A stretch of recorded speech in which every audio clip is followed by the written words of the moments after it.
का ये सखी? काहे इतना बड़ी उदास बाटू हो? का बताइए सखी? बतावा का बात बा। अल्लाह सुना। सावतिये में हो सावतिये में रहे पियऊ कई ध्यान बसा वतिये में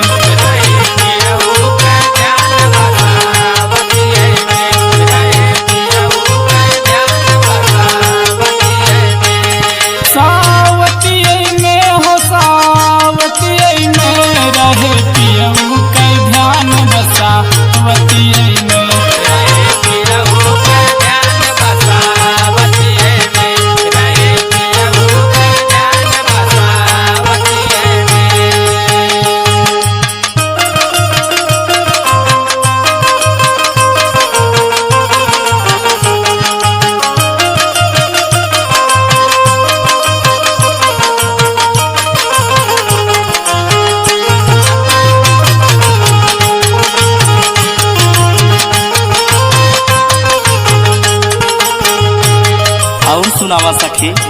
ले सुनावत फोनवा लगाई सखी रहे वो से बिजी हो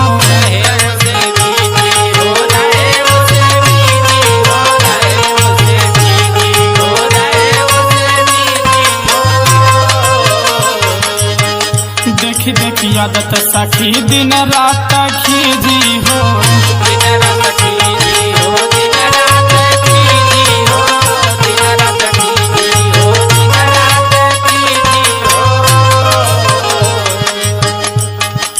भूखा पर वैसन आदतिये में रहे पियऊ कई ध्यान बसा हमतिये में